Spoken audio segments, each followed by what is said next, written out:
সারাদিন ধরে শুধু বেলডাঙ্গা বেলডাঙ্গা আর বেলডাঙ্গা। গত 2-3 দিন ধরে বেলডাঙ্গাকে অপরাধী হিসাবে দেখানো হচ্ছে মিডিয়ার। হ্যাঁ, মেইন স্ট্রিম মিডিয়া, গদি মিডিয়া প্রতিনিয়ত গত 3 দিন ধরে বেলডাঙ্গাকে অপরাধের কারখানা বানানোর চেষ্টা করাচ্ছে। বেলডাঙ্গার বাসীকে বলা হচ্ছে জঙ্গি, সন্ত্রাসী, আক্রমণকারী, উচ্ছৃঙ্খল বারবার প্রমাণ করার চেষ্টা করা হচ্ছে। কিন্তু আসলে বেলডাঙ্গায় কি হয়েছিল? আসলে বেলডাঙ্গায় আন্দোলনের সূত্রপাত কোথা থেকে? এইটা গদি মিডিয়া দেখানোর চেষ্টা করছে না। আসলে বেলডাঙ্গার ঘটনার সূত্রপাত কি সেটা গদি মিডিয়া দেখাচ্ছে না, এবং সত্যিই কি অশান্তি হয়েছিল আসলে সেটা নিয়েও ধোঁয়াশা রয়েছে। এবং এই যে সাংবাদিক যিনি আক্রান্ত হয়ে বলেছেন, সোশ্যাল মিডিয়ায় প্রচার করছেন, তিনি কি সত্যিই সাংবাদিক? সেই সাংবাদিক আক্রান্ত হয়েছিলেন?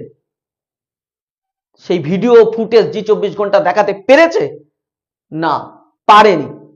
বরং যে ছবি দেখা যাচ্ছে, যে ভিডিও আমাদের কাছে এসেছে, সেই ভিডিওতে কোথাও দেখা যাচ্ছে না তার গায়ে টাচ করা হয়েছে। এইরকম একটা ছবি দেখাতে পারবে না জি 24 ঘন্টার সাংবাদিক। তিনি একটা সোশ্যাল মিডিয়ায় স্টিল ছবি ভাইরাল হচ্ছে, তার হাতে কাটা, হাঁটুতে কাটা, হাতে কাটা, কিন্তু হসপিটালে বসে যে ভিডিওটা তিনি করছেন, যে বিবৃতি দিচ্ছেন, তখন দেখবেন তার হাতে যে ব্যান্ডেজটা নেই, এবং ব্যান্ডেজ আমি মনে করলাম তুলে দিল, কিন্তু তার হাতে কোনো দাগ নেই, কাটার কোনো দাগ, কোনো চিহ্ন, কোনো স্টিচ আমরা পেলাম না। তার মানে কি সব নাটক? হ্যাঁ, কেন বলছি এটা? পুরো ভিডিওটা আপনাদেরকে দেখতে হবে, আজকে সঠিক তথ্য আপনাদেরকে বিশ্লেষণ করব, এবং ভিডিওটি শেষ পর্যন্ত দেখুন এবং শেয়ার করুন লক্ষ লক্ষ মানুষের কাছে, যাতে এই সত্য মানুষের কাছে পৌঁছে যায় এবং গদি মিডিয়ার যে মুখোশ মানুষের কাছে খুলে যায়। প্রথমত যে বিষয়টা বলবো, যে গোটা গদি মিডিয়া চেপে গেল যে কি কারণে আন্দোলন হয়েছিল। আন্দোলনটা কিসের জন্য? প্রতিনিয়ত বিভিন্ন রাজ্যে বাংলার পরিযায়ী শ্রমিকরা আক্রান্ত হচ্ছে, মার খাচ্ছে, এমন কি তাদেরকে পিটিয়ে হত্যা করা হচ্ছে। হ্যাঁ, এই ঘটনা প্রতিদিন ঘটছে, কিন্তু এই পশ্চিমবঙ্গের মাটিতে না সিপিএম, না কংগ্রেস, না শাসক দল তৃণমূল কংগ্রেস কেউ বৃহত্তম কোনো প্রতিবাদ করেনি, কোনো প্রতিবাদ করেনি বৃহত্তম। বাংলায় কথা বলে বাংলাদেশি আর মুসলমান নাম হলেই তো তাকে খুন করে দেওয়া হচ্ছে। আমরা দেখেছিলাম হরিয়ানায় সাবির মল্লিককে হত্যা করা হয়েছিল, উড়িষ্যায় পিটিয়ে একজনকে হত্যা করা হয়েছিল, আর সম্প্রতি ঝাড়খণ্ডে আলাউদ্দিন শেখকে পিটিয়ে হত্যা করে তাকে ঝুলিয়ে টাঙিয়ে দেওয়া হয়েছিল। আর এই ঘটনার প্রতিবাদে যখন সরকার তাদের দায়িত্ব পালনে ব্যর্থ হয়েছে, তখন বেলডাঙ্গার সাধারণ মানুষ প্রতিবাদ জানিয়েছে। বেলডাঙ্গার বাসিন্দা আলাউদ্দিন শেখ, ঝাড়খণ্ডে পরিযায়ী শ্রমিক, তিনি সেখানে তাকে লাশ করে দেওয়া হলো। প্রশাসন তার পরিবারকে বিচার দিতে পারলো না, আর তার গ্রামের লোক, তার পাড়ার লোক, তার বেলডাঙ্গা বাসী, তার এলাকার লোক যখন প্রতিবাদ করতে গেল, সেই মিছিলটাকে, সেই প্রতিবাদটাকে এই গদি মিডিয়া উচ্ছৃঙ্খল মিটিং, উচ্ছৃঙ্খল দাও দাও করে চলছে বলে গদি মিডিয়া প্রচার চালিয়ে দিল। হ্যাঁ, গদি মিডিয়া। অথচ সেখানকার পুলিশ সুপার বলছে, বহরমপুরের পুলিশ সুপার বলছে সেখানে কিছু হয়নি। সেখানকার পুলিশ সুপার প্রথম দিন যে আন্দোলন হয়েছে সেই আন্দোলনে কিছুই হয়নি। আমি বলছি না, পুলিশ বলছে। পুলিশের বক্তব্যটা শুনুন। যে ন্যাশনাল হাইওয়ে 12 ওখানে যে অবরোধ হলো বেলডাঙ্গাতে, আমরা মোটামুটি 4 ঘন্টা ওখানে কথা হলো, পাবলিক একটু কোঅপারেট করছিল, কোনো ভায়োলেন্ট ভিড় ছিল না। তো আমরাও কথা বললে তারপর ওকে আমরা যথেষ্ট চেষ্টা করলাম কি সিচুয়েশন সব ঠিকঠাক থাকে। তো কালকে যে মাইগ্রেন্ট লেবার ওখানে ঝাড়খণ্ডে মারা গেছিলেন, ওকে টিম আমাদের কালকে রাত্রিবেলায় ঝাড়খণ্ডে একটা টিম, ডালটেনগঞ্জ জেলাতে একটা টিম অলরেডি এখান থেকে চলে গেছে, এখন ওখানে তদন্ত করছে। ওখানকার লোকাল এসপির সঙ্গে আমার কথা হয়েছে। এছাড়াও আজকে যে ইস্যু হলো, সকালে বারোয়া মোড় ব্লক করা হলো অলমোস্ট অ্যারাউন্ড 11-11:30 বাজে, আর তারপর ওখানে রেলওয়ের যে পাঁচরাহা মোড় ছিল, পাঁচরাহা মোড় অবরোধ হলো। তো এই দুটা যে ছিল, পুলিশ তারপর ওখানে বারোয়া মোড়ে গিয়ে কথা বলছিল, বিকজ হঠাৎ করে আমি আগেও বলেছি, দিনও বলেছি, আগে আগে আমাদেরকে লোকাল পাবলিক সঙ্গে একটু কথা বলতে হবে কি কি ইস্যু আছে, কি দাবি আছে। আবার মাইগ্রেন্ট লেবার নিয়েই ইস্যু ছিল লেকিন আজকে যে ছিল, আজকে পাবলিক অ্যাগ্রেসিভ ছিল। আজকে আজকে কালকে যে যেরকম বলছে পাবলিক, যে মিডিয়াতে অনেক জায়গায় দেখানো হচ্ছে কি বেলডাঙ্গার জল ছিল, কালকে অ্যাকচুয়ালি বেলডাঙ্গায় NH এর উপর দুটা টায়ার ছিল, সে জল ছিল। বেলডাঙ্গায় কোনো কালকে কিছু কোনো কার মানে কোনো জেনারেল পাবলিকে কোনো ইস্যু, কোনো ইঞ্জুরি হয়নি, কোনো বাস কোনো ট্রাক কারো উপর কোনো অ্যাটাক কিছু হলো না। আমরা একটু পেশেন্স ধৈর্য ধরে আমরা কথা বললাম, কথা বলে তারপর যে অবরোধ ছিল ওকে তুললাম, ট্রেন অবরোধ তারপর তুললো। আপনারা পুলিশের বক্তব্যটা শুনলেন। তাহলে পুলিশ এখানে বলছে কোনো ঘটনা ঘটেনি, যা প্রথম দিন যারা আন্দোলন করছিল তারা সেই আন্দোলনে শুধু টায়ার জ্বালিয়ে, রাস্তার মাঝখানে টায়ার জ্বালিয়ে অবরোধ করে রেখেছিল। পুলিশ বলছে, আমি বলছি না। সেখানে কোনো অশান্তি হয়নি, ওরা কপারেট করেছে এবং সেখানে কপারেট করে জনগণের সঙ্গে কথা বলে রেল অবরোধ এবং রাস্তা অবরোধ তুলে দেয়। দ্বিতীয় দিন 17 তারিখ, যেদিন অভিষেক বন্দ্যোপাধ্যায় তিনি রোড শো করছেন বহরমপুরে, ঠিক সেই দিন দ্বিতীয় দিনে আবার রেল অবরোধ হলো, রাস্তা অবরোধ হলো। কেন? কারা করলো? কেন প্রশাসন ইন্টেলিজেন্ট ব্যর্থ হলো? প্রথম দিন একদিন হওয়ার পরে দ্বিতীয় দিন আবার কেন পথ অবরোধ হলো? যেদিন অভিষেক বন্দ্যোপাধ্যায় যাচ্ছেন বহরমপুর, সেই বহরমপুর থেকে 7-8 কিলোমিটার দূরে বেলডাঙ্গাতে আবার অবরোধ কেন? কারণ আমি এইটাই ইন্ডিকেট এই জন্যই করছি, আপনারা হয়তো জেনে অবাক হবেন যে মুখ্যমন্ত্রী মমতা বন্দ্যোপাধ্যায়ের যতটা না সিকিউরিটি থাকে, যতটা না তার গার্ড থাকে, তার থেকে বেশি সিকিউরিটি থাকে অভিষেক বন্দ্যোপাধ্যায়ের। এবং আর এমনকি সাংবাদিকদের মানি ব্যাগ, পার্স পর্যন্ত চেক করা হয় অভিষেক বন্দ্যোপাধ্যায়ের প্রোগ্রামে। হ্যাঁ, সাংবাদিকদের পর্যন্ত এত কড়া সিকিউরিটি থাকে অভিষেক বন্দ্যোপাধ্যায়ের।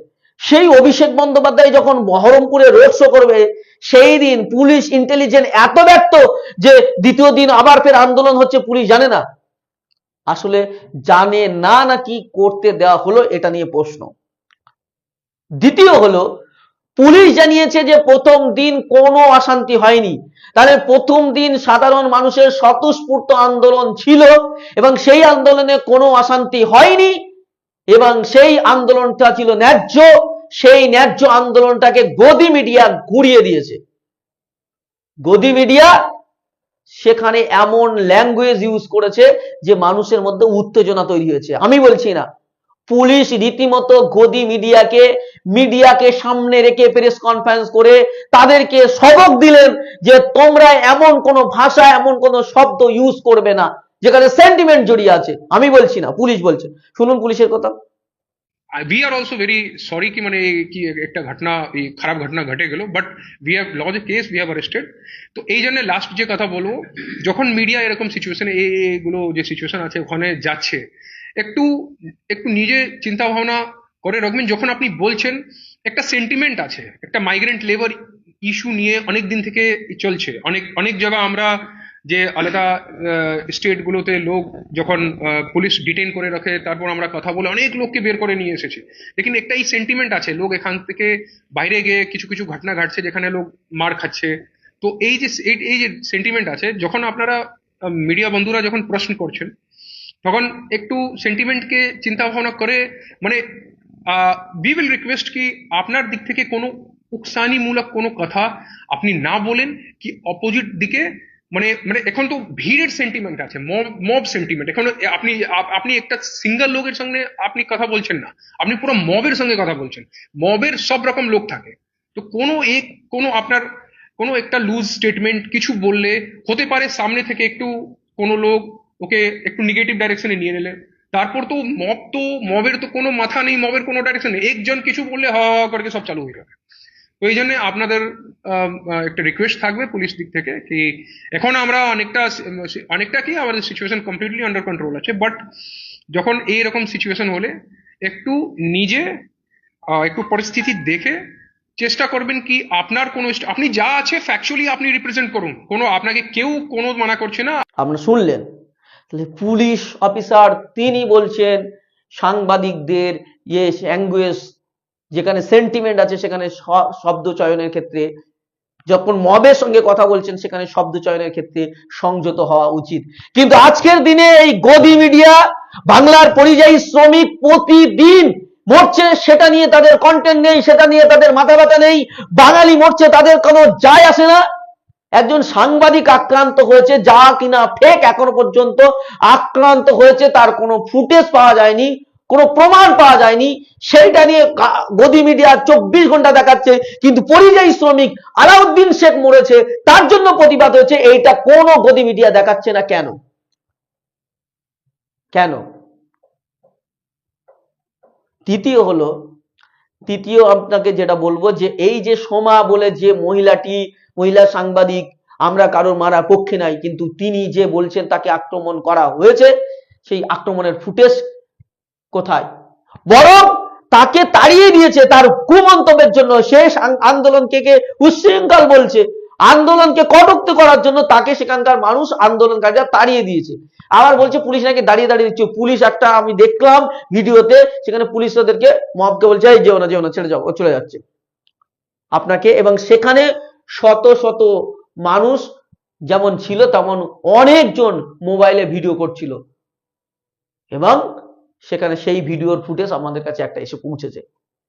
যে 24 ঘন্টা এত নির্লজ্জ, বেহাপনা, এত মিথ্যাচার করেছে, যে তারা আবার কুইজ করেছে যে তাদের সাংবাদিকদের আক্রান্ত হয়েছে, সেটি তো আপনাকে কোথায় আক্রমণ হয়েছে তার কিছু দিলে পুরস্কার দেবে। পোস্টারটা দেখুন, কত নির্লজ্জ বেহাপনা সাংবাদিকতার, এটা তার প্রমাণ। এবং তারা যে আক্রান্ত হয়েছে, আক্রমণের কোনো ভিডিও দেখাতে পারেনি, কিন্তু তাদের সঙ্গে আসলে কি ব্যবহার করা হয়েছে সেই ভিডিও আপনাকে আমি দেখাচ্ছি, দেখুন।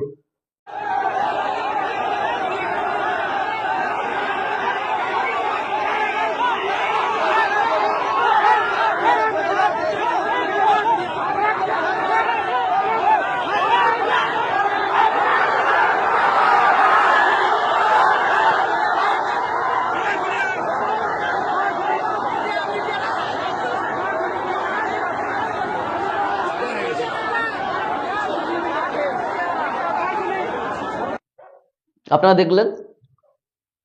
দেখলেন? কোথাও দেখেছেন ওই মহিলার গায়ে টাচ করেছে? প্রমাণ দেখাতে পারবেন এই ভিডিওতে? কোথাও দেখেছেন? মিথ্যাচার করছে বিজেপির আইটি সেল, রুদ্রনীল ঘোষ থেকে শুরু করে বিজেপি নেতারা, তারা প্রত্যেকেই, শুভেন্দু অধিকারীরা প্রত্যেকেই বলছে যে পশ্চিম বাংলাটা পশ্চিম বাংলাদেশ হয়েছে, বেলডাঙ্গাটা পশ্চিম বাংলাদেশ হয়ে গেছে বলে মুসলমানদেরকে টার্গেট করছে। আর ওই দিন অভিষেক বন্দ্যোপাধ্যায় তিনি বহরমপুরের মাটিতে রোড শো করতে গিয়ে বললেন যে এর পিছনে বিজেপির হাত আছে, আর এখানকার নতুন গদ্দার হুমায়ুন কবিরের হাত আছে। গাদ্দার বলে হুমায়ুন কবিরকে ইন্ডিকেট করেছেন, তার নাম বলেননি, এবং অধীর রঞ্জন চৌধুরীকেও আক্রমণ করেছেন। আচ্ছা, যদি হুমায়ুন কবির বিজেপির কোন নেতা বা অধীর রঞ্জন চৌধুরী হয়ে থাকে, তাহলে তাদেরকে অ্যারেস্ট না করে পুলিশ কেন সাধারণ মানুষকে অ্যারেস্ট করছে? সাধারণ মানুষকে পুলিশ কেন গ্রেপ্তার করছে? এর জবাব কি দিতে পারবে? অভিষেক বন্দ্যোপাধ্যায় বলছেন এরা করেছে, তাহলে তাদেরকে কেন অ্যারেস্ট করা হচ্ছে না? এসপি বলছে দ্বিতীয় দিন মব ছিল উত্তেজিত, তারা ভায়োলেন্স করেছে, এবং এই ভায়োলেন্সের জন্য 30 জনকে গ্রেপ্তার করা হয়েছে। সেই সাধারণ মানুষ কেন? সাধারণ মানুষকে কেন গ্রেপ্তার করা হবে? অভিষেক বন্দ্যোপাধ্যায় বলছেন যে হুমায়ুন কবির করেছে, হুমায়ুন কবির এই নিন্দনে, তাহলে হুমায়ুন কবিরকে গ্রেপ্তার করা হোক। অভিষেক বন্দ্যোপাধ্যায় বলছে বিজেপির কোন নেতার ইন্ধনে, বিজেপি নেতাদের ইন্ধনে হয়েছে, বিজেপির ইন্ধনে, তাহলে বিজেপি নেতাদের গ্রেপ্তার করা হোক। মুর্শিদাবাদে যারা আছে বলছে অধীর রঞ্জন চৌধুরী, তাহলে অধীর রঞ্জন চৌধুরীকে গ্রেপ্তার করা হোক। সাধারণ মানুষকে গ্রেপ্তার করা হলো কেন?